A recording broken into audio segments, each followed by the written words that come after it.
hot yoga problems. Oh, I got them. Oh, I got them today in a significant way. Deeply significant and meaningful.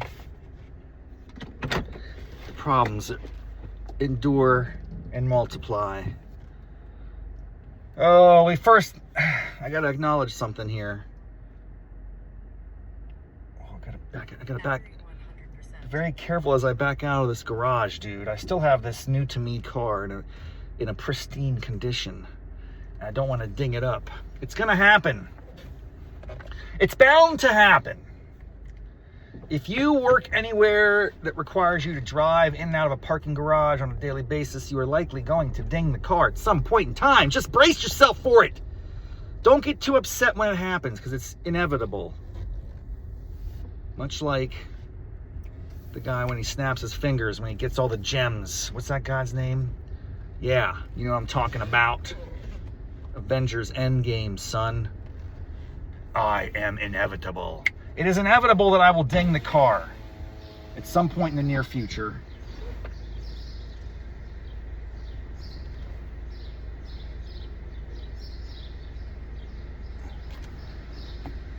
And I have to brace myself now for my reaction to that. Am I going to get upset about it? Probably. But if I tell myself it's okay, it's just an inanimate object, nothing is permanent. This car will pass eventually, and I'll get a new one, and I'll have a pristine, new-to-me car as well. I mean, so it's all a cycle, you know? Don't get too caught up in it. Don't stress.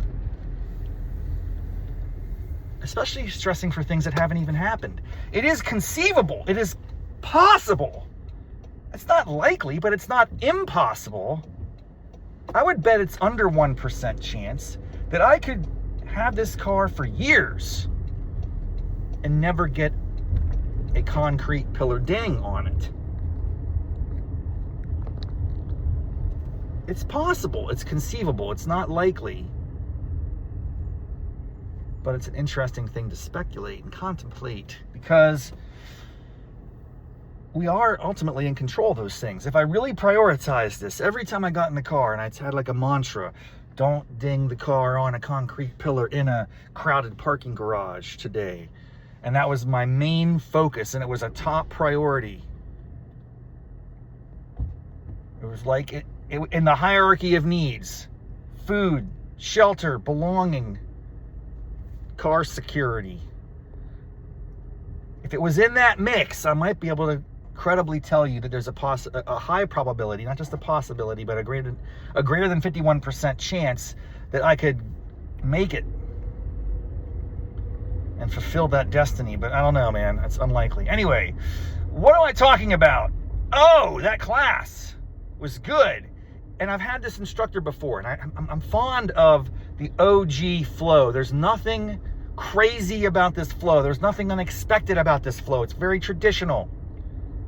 Sun A, Sun B, headstand. I mean, it's like, you know what you're doing. You know what you're getting. It's hard. Doesn't make it any easier. But like, just having an awareness is helpful. And so actually I vibe with that. I might be going to more of those classes. We'll see. We'll see. I want to take a second to acknowledge a very underappreciated pose that I'm starting to think could be one of my favorite. And it's called the halfway lift. Are you familiar with the halfway lift? It's a great pose because it's sort of off the radar. It's sort of an in-between pose, right? If you're doing what do we call that, a Shavasana? No. If you're doing a vinyasa,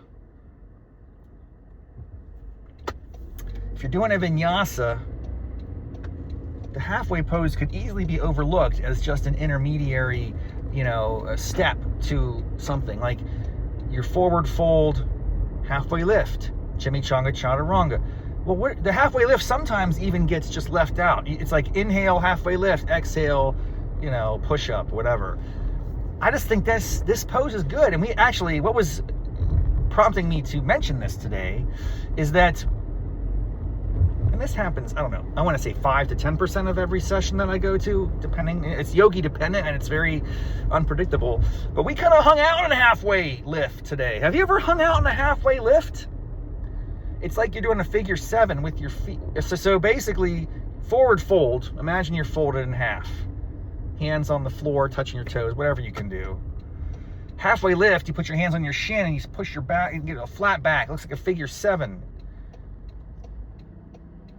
That's pretty cool, man. I kind of dig it.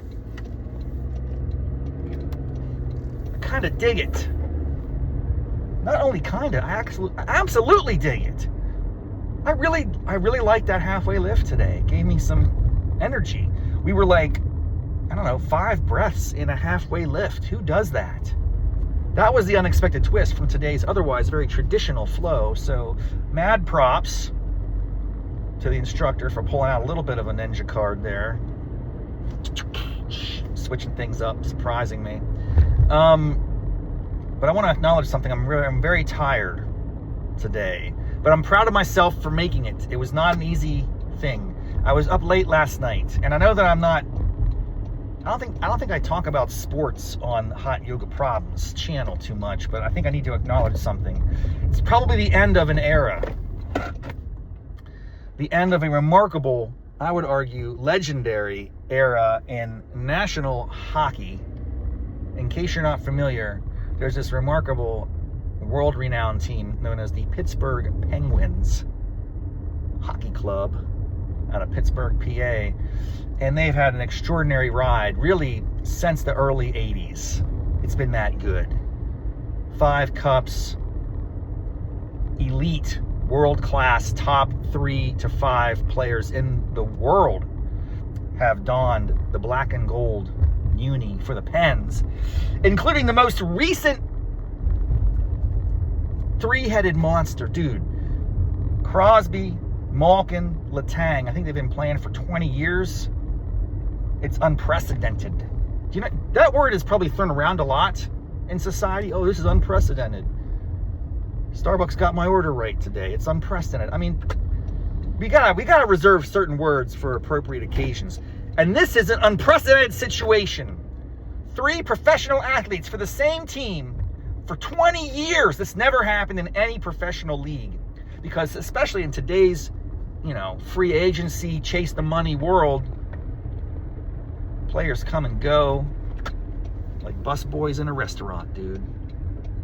And I'm telling you what, the fact that they had to bring those 3 guys back each and every year for 20 years, they won 5 cups. I mean, they won 3 cups, but the Penguins franchise has won 5 cups. It's an elite franchise.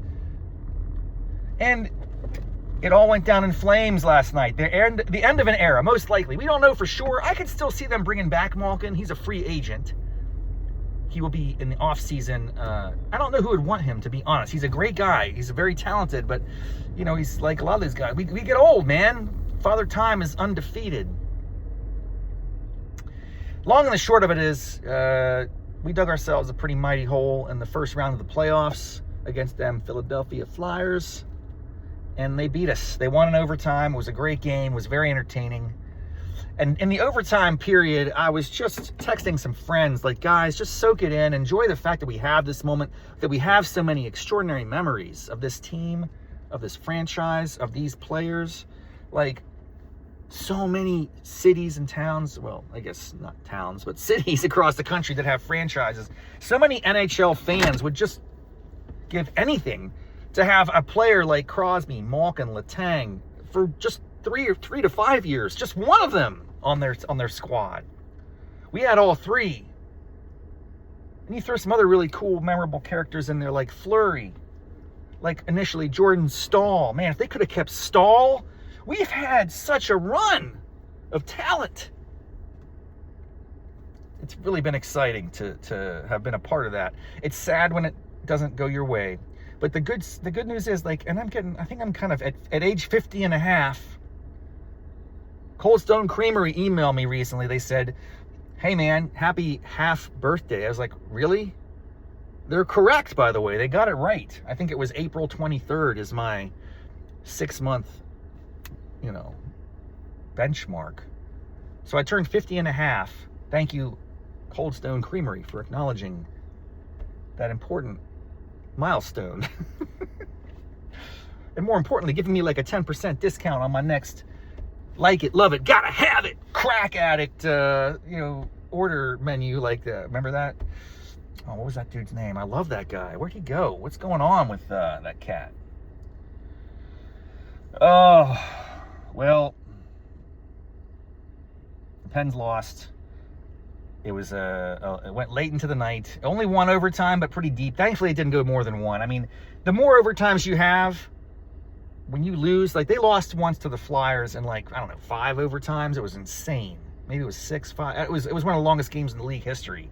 And then you lose. It's just deflating, dude. It crushes you. I was hoping they could have pushed the 7 games. Didn't happen. But I'm just going to appreciate what we had, which was an extraordinary run. I was alive to witness it.